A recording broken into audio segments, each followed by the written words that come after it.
Good morning, guys. It's Saturday. We love it. And it's one day closer to Monday, which everyone knows I love. It's so insane. Anyways, I'm here to talk to you about something so important. It's so relevant, and you don't even know it yet. And it's about pack mentality and how it can be used to your disadvantage, how you can use it to your advantage, and how you can actually utilize it to completely transform your life and to help make transformations in the lives of everybody you touch, which is what makes you a person that is enigmatic. It makes you charismatic. It makes you somebody people want to be around. You will draw things, draw people to you if you understand this theory. And it's actually a physics theory and a scientific based theory. And let's get into it. So first of all, I'm going to read from my notes here a little bit to properly describe what pack mentality means. If you don't know what it is, I'm sure you understand the gist of it, but let's get into what it is specifically. So it's a behavior exhibited by individuals when they're in a group or a pack, when it often involves adopting the attitudes, beliefs, and behaviors of the group, right? So sometimes these behaviors and attitudes are at the expense of your own individual judgment and rationale. So you'll go against your own morals, your own beliefs, your own personal rule system, your own personal guiding system, and how you make decisions and how you behave, because you need to fit into the pack. So this is innately within us. This is something that's biologically built within our ecosystem inside of us, and in our mentality and our cognitive thinking and our ability to function in society. Okay, this is something we all do. No one's above it, no one's below it. We don't even know we do it, and we do it. Okay, so this behavior can lead to a conformity called groupthink. You have had to heard of this. I've heard of this term, or mob mentality, right? Where I'm giving you examples like the witch hunts and things like this that went on, like things in life, terrible, horrific things in this world have happened due to pack mentality and mob mentality. And it's because we let our biological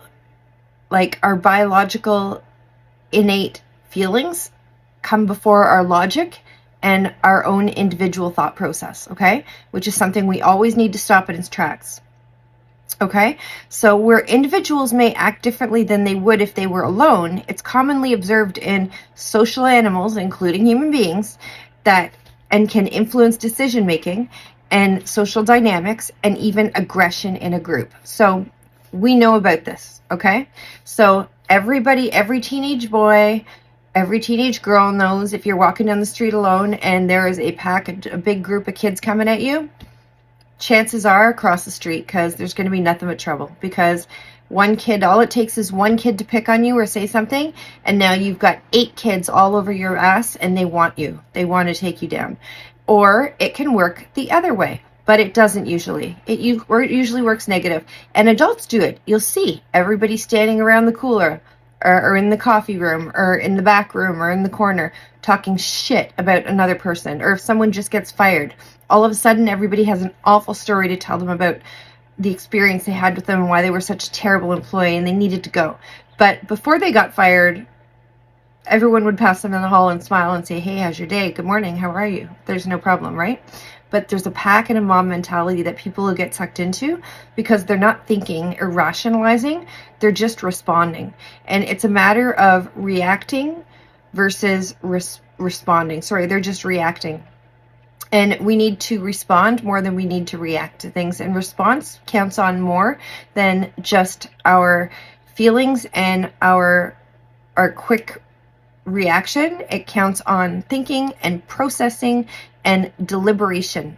And deliberation is something we all need a little more of in our lives. Sorry guys, I got a hair in my mouth or something somewhere and it's just bugging me. It's somebody's hair. I love that girl. Whoever she is, she had beautiful hair. Anyways, adults do it. Everyone does it. I mean, it's an animalistic behavior. You guys know I run at 5 a.m.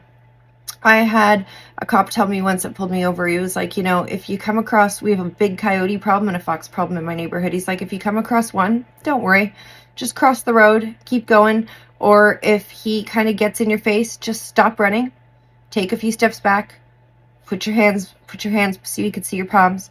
take a few steps back so you're not a threat. You're probably near their nest, and just keep on going. But he's like, if you see a pack, you're in trouble. Go to somebody's door and start knocking, because you're in trouble if there's a pack of them, because all it takes is one angry coyote and now you've got a pack of coyotes that are going to eat your face. So that's all. And that's pack mentality. And we can all give millions of examples throughout history of where this plays out. Now, the best example of it that you can see is everybody knows about the physical manifestation, the example of it, of Newton's cradle. And if you don't know the term of it, it's a physics demonstration of momentum. And pack mentality is just another expression of momentum. So Newton's cradle, you'll see it's like a frame, a standing frame, and you've seen this a million times, and it's got suspension rods of some sort and then metal balls. And all you do is get one ball going, and the rest, the momentum, will increase its power, and this thing won't stop, because momentum doesn't stop, because energy can't be disrupted, it can't be created or destroyed. So once you've started that energy flow, it keeps going and it keeps going, right? So all it takes is, and that's an example of momentum, and that's science, and that's what pack mentality is. It takes one person to start something, and then it'll grow. It'll start growing and growing and take on a life of its own, and the momentum of it is going to create a life of its own, and momentum picks up and it shifts and it takes over, and all of a sudden you've got 7 teenage boys beating the living fuck out of a 12-year-old kid because they don't like his shoes. And I mean, this happened to me as a kid. I was 12 years old and I was coming from a baby shower, walking to a variety store, and a pack full of girls one girl decided, she walked by and said, "Your shoes are ugly as hell." And they were, man. My mom put me in some ugly shoes that day. They were shiny. I was 12. They had bows. They were the ugliest things you've ever seen. But she didn't like them either. But they beat the hell out of me because they didn't like my shoes. And that was because one girl said something. So all those girls around all got involved. Whereas at first they were all standing around looking at each other like, what are we doing? I'm going to beat this kid up because we don't like her shoes. Like, I was clearly a little kid. And these were like 17, 18-year-old girls. Okay? And they beat the hell out of me over my shoes. And that's an example of pack mentality. Those girls weren't bad.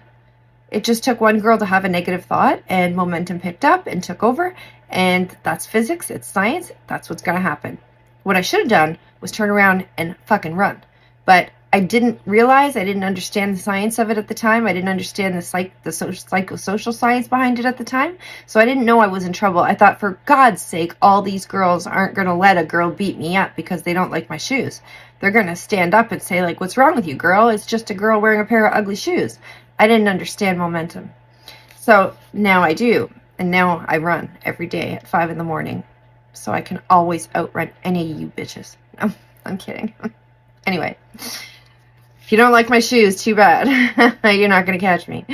But anyways, this can also be used for really good things. And this is a part of where manifestation comes in. And it is about surrounding yourself with the things that you want, the things that you envision for yourself, and the things that you like for yourself. And this comes to people, to environments, to belongings, to things, to lifestyles.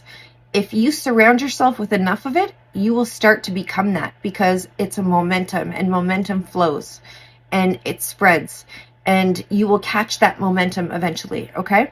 So for me, I choose to surround myself with, let's talk about people and friends. I choose to surround myself with people who hold qualities and values and personality traits that I admire, that I think will make me a better person, will make me perform to my very best ability to become the most successful version of myself that I can be, and to do my best every day.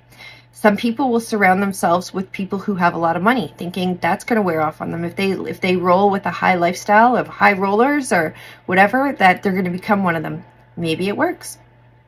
Who am I to say? I've never tried that. But I do know that I do become better when I have a good pack around me of really good people who share the same qualities and values that I do, because it helps me up my game, because I want to make sure I'm staying within my pack mentality.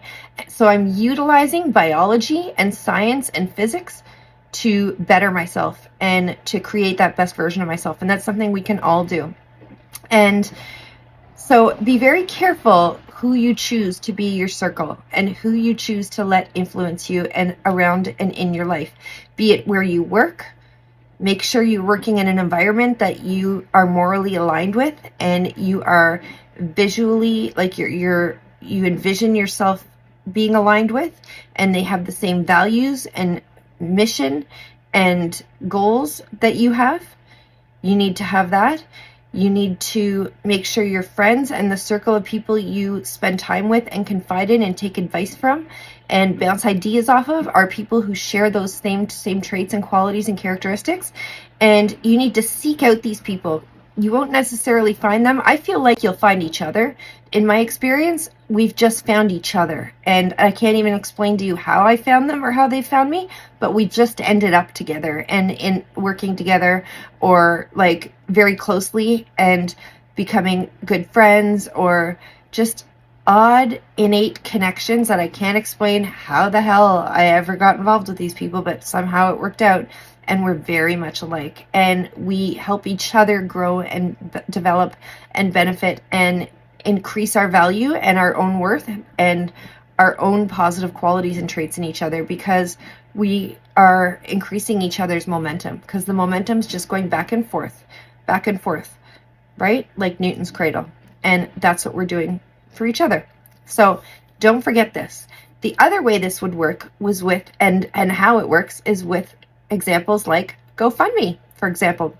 The more people who donate, the more people will donate. If you see a donation or a group of nobody who's donated, nobody's going to donate.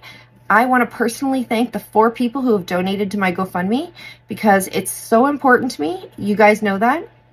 And I'm working today. I have a full day of work, even though it's Saturday, but I needed to take the time to make this video because I wanted to explain that, because it's so important. But I also wanted to thank the people who donated sincerely. I'm not going to call out your names because I don't know if you want that to be public or not.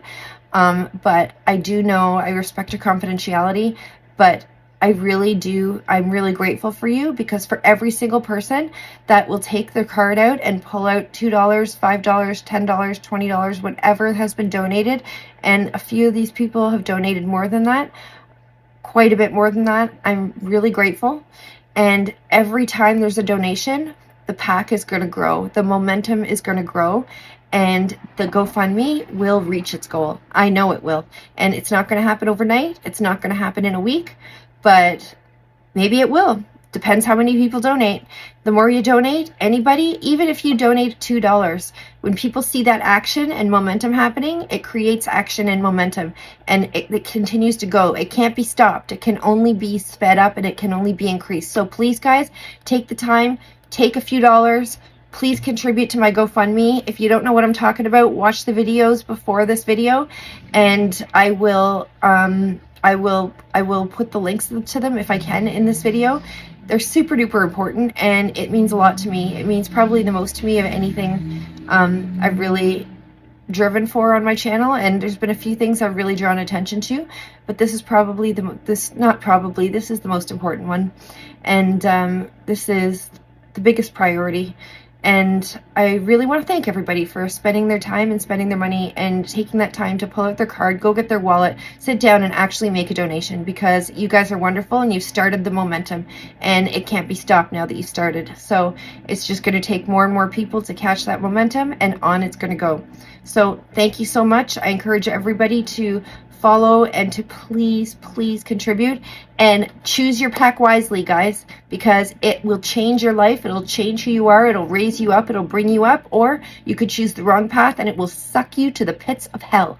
You'll be one of those miserable bitches around the cooler talking shit about some poor sucker who got fired for something, when really all they did was maybe one wrong thing, or stand up for themselves, or use the wrong language, or use the wrong word, or something like that, or God knows what they did. But what they didn't do was deserve for everyone to stand around and talk garbage about them when they're just a good person who did something wrong. And you know what? We've all been there. We've all been there. We've all done something wrong. So choose your pack wisely, get better, be the best you can be, and surround yourself with the very best you can surround yourself with. And you will only grow and benefit from it. And that's all you have for me this morning, because I am running out to work. So I will see you guys soon. Have an awesome day.